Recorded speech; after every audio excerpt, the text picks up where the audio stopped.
Now we are doing question number 10th of this exercise 5.2. Question number 10 में आपको कहा है कि solve the following system of equation using determinant.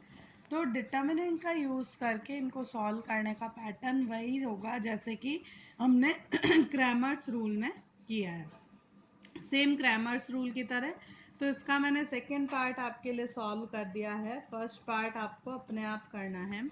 Second part में आपको इस तरह से इक्वेशंस दी हुई थी 2/x plus 3/y plus 10/z is equal to 4। तो हमने सबसे पहले इसमें 1/x को a सपोज कर लिया, 1/y को b सपोज कर लिया, 1/z को c सपोज कर लिया। तो हमारी system of equation A B C में कन्वर्ट हो गया और तीनों इक्वेशन आपको ए बी सी में मिल गई। अब हमने सेम क्रैमर्स रूल की तरह पहले डेल्टा की वैल्यू निकाल ली, वो आपको मिल गई 1200। डेल्टा 1 की वैल्यू निकाल ली, वो मिल गई 600।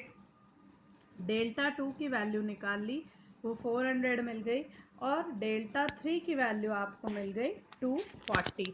इन चारों की वैल्यू निकालने के बाद में हमने ए बी सी की वैल्यू निकाल ली, वही सेम उसी तरह से जैसे क्रैमर्स रूल में निकालते हैं। ए हो गया हमारा डेल्टा 1/डेल्टा, बी हो गया डेल्टा 2/डेल्टा, सी हो गया हमारा डेल्टा 3/डेल्टा। ये सारी वैल्यू मिल गई। अब हमने क्या एज्यूम किया था कि 1/x जो है वो a के बराबर है, 1/y जो है वो b के बराबर है, 1/z जो है वो c के बराबर है। तो हमारे पास में सॉल्यूशन मिल गया x is equals to 2, y is equals to 3 और z इज इक्वल्स टू 5।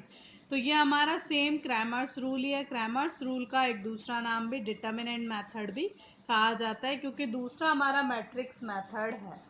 तो 11th क्वेश्चन जो है उसमें आपसे कहा है कि use matrix method to solve the system of equation.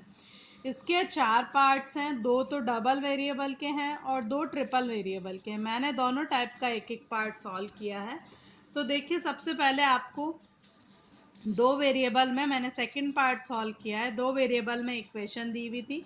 सबसे पहले तो इन इक्वेशन का स्टैंडर्ड फॉर्म क्या होता है कि जो कांस्टेंट टर्म है वो राइट हैंड साइड में होती है। तो पहले हमने राइट हैंड साइड में कांस्टेंट टर्म को फिट कर दिया। अब हमने इसको ax is equals to B के पैटर्न में रख दिया।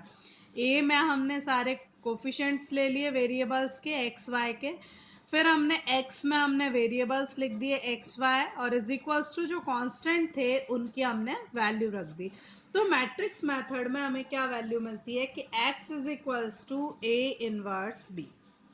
यानी आपको जो मैट्रिक्स मिल रही है ए, आप उसका इनवर्स फाइंड आउट करें, इनवर्स फाइंड आउट करके उसको बी से मल्टीप्लाई करें, जो वैल्यूज आएगी वो एक्स वाई जेड की वैल्यू आ जाएगी। तो हमने सबसे पहले डिटर्मिनेंट ए की वैल्यू निकाली, वो आपको मिल गई 30 माइनस 28 इक्वल्स टू 2, यानी non zero. Non zero means system consistent हो गया। अब इनवर्स फाइंड आउट करने के लिए वही हमने हर एलिमेंट का कोफैक्टर निकाला। कोफैक्टर निकालने के बाद कोफैक्टर मैट्रिक्स बनाई। कोफैक्टर मैट्रिक्स का जब ट्रांसपोज किया, रो कॉलम इंटरचेंज किए, तब हमारा बन गया एडजॉइंट ए। इसके बाद हमने कह दिया A inverse is equals to adjoint A upon determinant A। Determinant A की वैल्यू आपको मिल गई थी 2, तो हमने 1/2 रख दिया और एज इट इज वैल्यू रख दी। अब हमने जो रिजल्ट लिया था x is equals to A inverse B, तो x की जगह हमारी डिटर्मिनेंट आ गई एक्स वाई वाली, उसके साथ A इनवर्स जो आपने वैल्यू A इनवर्स की निकाली, और B में जो हमारी कांस्टेंट की मैट्रिक्स बनी हुई थी वो आ गई। हमने दोनों मैट्रिक्स को मल्टीप्लाई किया उसी पैटर्न से, रो इनटू कॉलम वाले पैटर्न से। मल्टीप्लाई करने के बाद में आपको एक मैट्रिक्स मिली 9/2 और -7/2। जब हमने दोनों मैट्रिसेस को कंपेयर किया तो हमने ये कह दिया कि x की वैल्यू हो गई हमारी 9/2 और y की वैल्यू हो गई -7/2। तो ये हमारा मैट्रिक्स मेथड से सॉल्व हो गया 2 वेरिएबल्स में। सेम ऐसे ही 3 वेरिएबल का भी करना है। मैंने 3 वेरिएबल का फोर्थ पार्ट सॉल्व किया है। तो देखिए आपको वही मैट्रिक्स दे रखी थी, हमने इक्वेशंस दे रखी थी 3 वेरिएबल में 3, हमने उसको पहले मैट्रिक्स फॉर्म में कन्वर्ट किया। मैट्रिक्स फॉर्म में कन्वर्ट करने के लिए वही पहले एक्स वाई जेड के कोफिशिएंट्स, फिर एक्स वाई जेड और फिर constant A X is equals to B. वही हमने पहले डिटर्मिनेंट ए की वैल्यू निकाली एक्सपेंशन से हमें वैल्यू मिल गई डिटर्मिनेंट ए की नॉन ज़ीरो है, हमने कह दिया सिस्टम हमारा कंसिस्टेंट है। अब हमने वही कोफैक्टर्स निकाले सबके, कोफैक्टर्स निकालने के बाद में कोफैक्टर मैट्रिक्स बनाई, कोफैक्टर मैट्रिक्स बनाने के बाद में हमने जब इसको ट्रांसपोज किया तो आपको मिल गया एडजॉइंट ए। एडजॉइंट ए मिलने के बाद में हमने वही ए इनवर्स निकाला, ए इनवर्स हो गया हमारा adjoint A upon determinant A, values हमने डाल दी, ये ए इनवर्स की वैल्यू हो गई। अब हमने वही कहा x is equals to A inverse B, तो ए इनवर्स की जगह ए इनवर्स की वैल्यू रख दी, उसके साथ में हमने कांस्टेंट की जो मैट्रिक्स थी वो रख दी, दोनों को वही मैट्रिक्स मल्टीप्लिकेशन रो इनटू कॉलम से मल्टीप्लाई कर दिया, फिर हमें जो वैल्यूज मिली उसको हमने जब इक्वेट किया तो x की वैल्यू हो गई हमारी 2880 अपॉन 5760, इसको कट करने पे हाफ मिलेगा आपको। y की वैल्यू 1920 अपॉन 5760, इसकी 1/3 वैल्यू मिलेगी। इसी तरह से z की वैल्यू आपको मिलेगी 1/5। तो ये हमारी x y z की वैल्यू हो गई। तो मैट्रिक्स मेथड जो है वो सेम है, चाहे आप डबल वेरिएबल में चलते हैं चाहे आप 3 वेरिएबल में चलते हैं, वही आपको मैट्रिक्स का इन्वर्स निकालना है और उसको कांस्टेंट मैट्रिक्स से मल्टीप्लाई करना है। अब देखिए क्वेश्चन 12th में जो आपको दे रखी है एक मैट्रिक्स दे रखी है और ये कहा है कि find the inverse A inverse and solve the following system of linear equation. तो इसके अंदर जब आप इक्वेशन से जब मैट्रिक्स बनाते हैं तो आपको सेम यही मैट्रिक्स मिलती है जो आपको ए मैट्रिक्स क्वेश्चन में गिवन है। तो आप पहले उसका इन्वर्स निकाल लें और वो इन्वर्स आपको यहाँ सिस्टम को सॉल्व करने में काम आ जाएगा। तो जब आप सिस्टम की मैट्रिक्स बनाएंगे इक्वेशंस की तो आपको फिर वही की वही मैट्रिक्स मिलेगी, तो उसके बाद में आप वही मैट्रिक्स मेथड यूज करेंगे जैसा हमने अभी किया है क्वेश्चन नंबर 11th में। अब देखिए 13th क्वेश्चन में आपसे कहा है कि find the product of these matrix and with the help of it using the system of linear equation. तो पहले आपको ए और बी मैट्रिक्स को मल्टीप्लाई करना है, तो हमने ए और बी मैट्रिक्स को मल्टीप्लाई किया वही रो इनटू कॉलम पैटर्न में। रो इनटू कॉलम पैटर्न में जब हमने इसे मल्टीप्लाई किया तो आपको ये मिल गई 8i। यूनिट मैट्रिक्स को अगर हम 8 से मल्टीप्लाई करें तो हमें 8i मिल गई। अब हमने ये कहा कि A B is equals to 8i अगर है तो हमने इसे बी इनवर्स से मल्टीप्लाई कर दिया। बी इनवर्स से जब हमने दोनों तरफ मल्टीप्लाई किया तो लेफ्ट हैंड साइड में बी इनवर्स और बी दोनों ही एलिमिनेट होके 1 हो गए, तो ए रह गया आपका। और राइट हैंड साइड में 8 बी इनवर्स इंटू आई, तो आई यूनिट मैट्रिक्स किससे भी मल्टीप्लाई होके सेम मैट्रिक्स देती है, तो आपको मिल गया बी इनवर्स। तो हमने ये कहा कि बी इनवर्स की क्या वैल्यू हो गई 1/8 ए, तो 1/8 ए जो हमने एज्यूम किया था वो ए की वैल्यू मिल गई, यानी हमें बी इनवर्स की वैल्यू मिल गई। अब जो हमें सिस्टम ऑफ इक्वेशन दे रखा था हमने उसको मैट्रिक्स में कन्वर्ट किया, कन्वर्ट करने के बाद में हमें क्या मिला, वही B X is equals to C, हमने इसमें ए अलग ले रखी थी मैट्रिक्स इसलिए इसको B X is equals to C कह दिया, तो एक्स इज इक्वल्स टू मिल गया बी इनवर्स सी।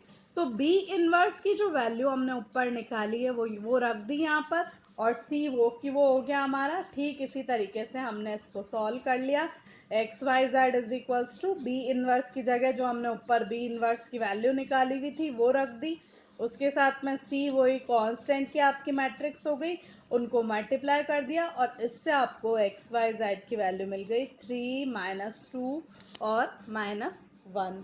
तो ये हो गया हमारा 13 क्वेश्चन। अब आपको 14 क्वेश्चन में क्या दे रखा है कि एक मैट्रिक्स दे रखी है और आपसे कहा है कि find the inverse of this matrix and with the help of it solve the following system of equation. वही हमने इसकी इनवर्स मैट्रिक्स निकालने के लिए कोफैक्टर निकाले, कोफैक्टर की मैट्रिक्स निकाली, एडजॉइंट निकाला रो कॉलम को इंटरचेंज करके, और डिटर्मिनेंट ए की वैल्यू हमने इवेल्युएट की, वो आपको मिल गई 10। अब हमने कहा कि ए इनवर्स की वैल्यू क्या हुई, एडजॉइंट ए अपॉन डिटर्मिनेंट ए, तो हमने उसमें सब्स्टिट्यूट करके ए इनवर्स रख दिया। अब देखिए जो सिस्टम ऑफ इक्वेशन आपको गिवन था, हमने उसे मल्टीप्लाई किया लेफ्ट साइड में राइट साइड में, और उसको जब हमने सिस्टम में कन्वर्ट कर दिया, यानी आपकी जब इक्वेशंस बन गई तीन वेरिएबल्स में, देखिए हमने लेफ्ट हैंड साइड में भी दोनों मैट्रिसेस को रो इनटू कॉलम से मल्टीप्लाई किया, राइट साइड में हाफ था तो हमने कह दिया 2y आपका y बन जाएगा, 6z आपका 3z बन जाएगा, और 0 तो 0 ही रहेगा, और सेकंड में 2 से मल्टीप्लाई करना था तो 402 बन जाएगा आपका। तो अब जो हमारा सिस्टम ऑफ इक्वेशन ये बन गया था, x minus Y plus Z is equals to 4, 2 1 minus 3 और 1 1 1, तो ये हमने इसको जब मैट्रिक्स में कन्वर्ट किया तो ये मैट्रिक्स हमारी वही मैट्रिक्स बनी जो कि क्वेश्चन में जिसका इनवर्स फाइंड आउट करना था। तो फिर हमने वही कहा x is equals to A inverse B, A inverse की जगह वही रिजल्ट जो हमने ऊपर निकाल लिया था वही की वही रिजल्ट डाल दिया इसमें, और वही b से मल्टीप्लाई कर दिया हमने। b से मल्टीप्लाई करने के बाद में हमें x y z तीनों की वैल्यू मिल गई 2 -1 और 1। इसमें आपको सॉल्व करने से वही सिस्टम मिल जाता है जिसका इन्वर्स आप ऑलरेडी फाइंड आउट कर चुके हैं, तो उसको आप directly as a result use करके और उसमें अपना काम कर लेंगे और उसको मल्टीप्लाई करके सीधे एक्स वाई जेड की वैल्यू निकाल लेंगे। अब देखिए 15 क्वेश्चन में आपसे कहा है कि if x1 y1 x2 y2 and x3 y3 and a are the vertices and side of an equilateral triangle then prove that. आपको इक्विलेटरल ट्राइंगल की साइड दे रखी है a और तीनों वर्टिसेस दे रखे हैं x1 y1 x2 y2 और x3 y3। तो हमने क्या कहा कि इक्विलेटरल ट्राइंगल के एरिया का हमारा फॉर्मूला होता है ए स्क्वायर रूट 3/4। तो हमने क्या किया, इसको दोनों तरफ से स्क्वायर कर दिया, तो अपने को क्या मिला, area square is equals to 3a4 upon 16। अब हमने कहा कि एरिया ऑफ ट्राइंगल अगर अपने को निकालना होता है तो डिटर्मिनेंट वाला फॉर्मूला हमारा क्या होता है, जैसा हमारा फर्स्ट क्वेश्चन में था वो हमने फॉर्मूला एज इट इज रख दिया। अब हमने क्या किया, मल्टीप्लाइंग एंड डिवाइडिंग बाय 2। तो जो हमने 2 से मल्टीप्लाई किया उसको तो हमने थर्ड रो में यूज कर लिया, यानी जो थर्ड कॉलम में यूज कर लिया, 1 1 1 जो था उसको 2 2 2 बना दिया, और हाफ जो था वो बन गया आपका 1/4 डिवाइड वाला जो 2 था उससे। अब हमने इसको दोनों तरफ स्क्वायर कर दिया तो आपको मिल गया delta square is equals to 1/16, और इधर वाले डिटर्मिनेंट का स्क्वायर हो गया। अब डेल्टा स्क्वायर बेसिकली क्या था, हमारा एरिया स्क्वायर। तो एरिया स्क्वायर जो हम ऊपर फॉर्मूले से निकाल चुके हैं वो हमने वैल्यू डाल दी 3a4 अपॉन 16। तो 16 16 आपका कट हो गया और फाइनल रिजल्ट आपको मिल गया x1 y1 2, x2 y2 2, x3 y3 2 square is equals to 3a4। तो ये हमारी कंप्लीट हो गई एक्सरसाइज 5.2। Thank you.